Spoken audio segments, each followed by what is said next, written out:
I'm going to go to Gareth. Thank you. Thank you very much. I want to hone in a bit more just specifically on the gas price element of all of this. Governor, both you and Hugh have described or highlighted that the gas market is extremely volatile. I think you described the extreme volatility, and certainly in August, gas futures are up 74%, I think, since May. Depends what day in August, but yes. Yeah, true. But given you've described the extreme nature of the volatility, and Hugh was almost getting animated for a moment there talking about the volatility, it sounds like you feel the European gas market's out of control. Well, I mean, of course, it's being affected by a huge shock, which is the behaviour of Russia, and we can't get away from that.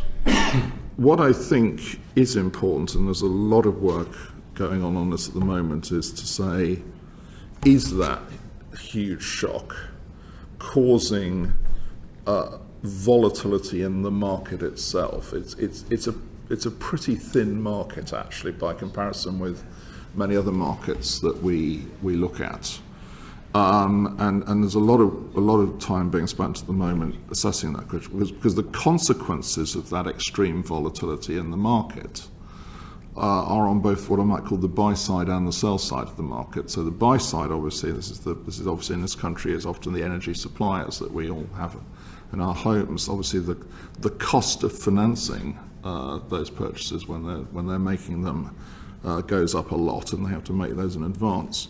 But it also affects the sell side, which is often both the energy suppliers and the sort of the energy trading companies, because the margin, what the so-called margin calls that are having to be made for hedging in the gas market, are now, of course, risen hugely. Now, that's necessarily a function of the increased risk that's in the market. But I certainly, and I talk to a lot of energy suppliers on this, there is a concern that it's actually leading, A, to hedging not happening, B, to actually the markets becoming very thin. And that's important because obviously we rely on this pricing process, not least of all in the cap setting process. So that's, I can assure you, is this. It's obviously we're not responsible for the gas market, but we look at financial markets a great deal. So sounds like the market's disorderly. Well, it's under stress because obviously, if you've got a major supplier who is effectively cutting the supply off, and is making announcements to that effect, it is under a lot of stress. It's unsurprising in that sense.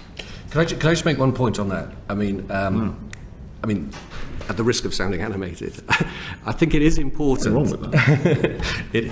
It is important to distinguish the perspective and I think Catherine and Silvana will bring, which is the respective of members. I mean, on the monetary policy committee, on the macro side of the bank, the monetary policy side of the bank. So, of course, it's unhelpful in our forecasting to have volatile variables, which are very hard to forecast by the nature of their volatility. And it goes a little bit to the chairman's opening remarks about my former colleagues and them finding a number which is very high, gets them on the front page of lots of newspapers because they choose the absolute peak in a volatile world. But for all the reasons we've been discussing, not least the fact that monetary policy is by nature a sort of low-frequency, longer, medium-term oriented tool, we have to look through that volatility. So there's a certain amount of complication created by that volatility, which is unavoidable, and there's certainly a lot of activity within the Bank of England, appropriately so, and with colleagues elsewhere in the authorities to try and ensure that markets remain orderly and so forth and so on. But from the MPC monetary policy point of view, I think it is important that we have to look through this volatility. So the big story is a story that a year ago, relative to where we are now, oil price futures of relevance for the off-chain price gap, which enters the CPI inflation calculation and so forth, they have risen, and of course it does depend on which time, the specifics because of the volatility, but they've risen by a magnitude, an order of magnitude, right? So 7, 8, 11, you can choose different numbers which have a massive impact on your precise CPI forecast, but the big story is they've all gone up. And that has an impact on inflation, and one thing I think it's important to emphasize is that increase has also had a big impact on activity. So I just wanted to sort of use, if I can intervene slightly, we should be cautious, I think, about saying if we do fall into a recession, and that is what we forecast in our August report, and is certainly potentially possible towards the end of this year, I think it's important to emphasize, as Andrew has done, that's a consequence of the impact of higher energy prices on the real incomes of UK residents. Because we are a net importer of energy. What we are buying from the rest of the world is gone up in price very, very significantly relative to what we're selling to the rest of the world. And that has an impact on our purchasing power and ultimately on our demand and activity. So I think we need to be cautious about saying monetary policy is causing the recession. Right? Monetary policy, I think, is trying to manage a way to get back to target in the face of this massive external shock, where that massive external shock has had an impact on inflation and has an impact on UK activity. And it's precisely the fact that in the UK, as a net importer, that those two impacts go, if you like, in a painfully opposite direction. That's creating the trade-off that we are having to manage. And that's the big distinction that Andrew mentioned with what's going on in the US. The US is a net exporter of gas and other forms of energy, and the consequence, therefore, is they don't face that trade-off in the same way, and therefore they're able, perhaps, to speak differently and act differently in terms of monetary policy. Okay, well, let's talk a bit about that in more detail then. Andrew, when you were in front of us in May, you described the situation as you feeling a little bit helpless given the driver of inflation being imported and a little bit of out of your control. If in the future, given the earlier discussion that the chairman had with you, gas prices don't feed through to consumers and they're actually taken out of this equation, would you then feel more in control of inflation? Well, we'll have to see what happens. I mean, can I just well, if they do, would you feel helpless still, or would you feel more in control, given that what Hugh's just said that's what's been driving the uncertainty in the volatility? It's an important question. I just want to just explain the sort of the helpless point, because in one sense the answer is yes, and in another sense the answer is importantly no. The answer is yes, in the sense that I'm afraid we can't control what Vladimir Putin does. Let's be blunt about it. What we can and must and will control is bringing inflation back to target as a consequence of whatever does go on, and there's no question about that. We will do that, and let me be very clear. We will stay the course to do that.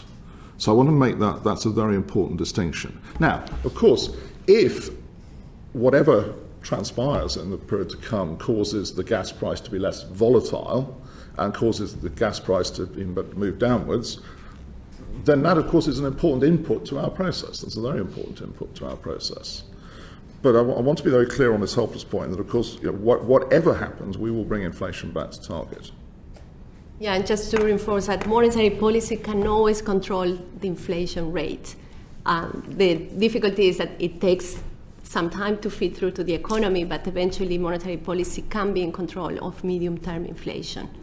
So I accept that. My point is that if the market prices do not feed through to consumers because of a government intervention, would you then feel more in control of inflation? Would you feel that you have more impact on inflation, the ability to impact inflation? Well, let's see what. I mean, I don't want to prejudge what's announced. I mean, it must follow that if the future path of energy prices is more predictable as a consequence of any action, then that will obviously be something we will, we will put to use, as it were, and take into account. And to Hugh's point, I mean, this is the Goldman Sachs point. I mean, August was sort of probably the biggest illustration of this. I mean, it really did depend what day of the week you produced your forecast on as to what number you got out. These numbers were moving around in the outside forecasts, hugely from within a short period of time because of this volatility in the gas market. Yeah. I think the point you're making, which goes back to the opening questions, is a point about there is an interaction here between developments in wholesale gas prices and developments in macroeconomic policies other than monetary policy. And we are having to sort of take both those things in forming our judgment how to set interest rates, set monetary policy to get inflation back to target. So I think that is a complex interaction. Our forecasts, and Andrew mentioned we have done scenarios, for example, with different paths of wholesale energy prices.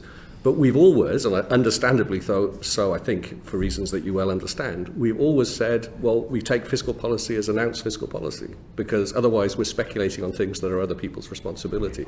But in thinking about our policy, of course, we have to think about that interaction as it becomes. And the key point I want to make is that, and it goes back to where we started off, is for the UK, high gas prices as a net importer of gas, they have an income implication for the UK as a whole.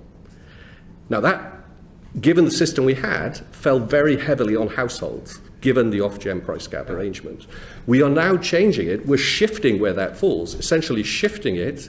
I mean, it depends on what measures taken and how they're funded, so I can't really speculate. But but the UK as a whole, at some point, has to bear that cost.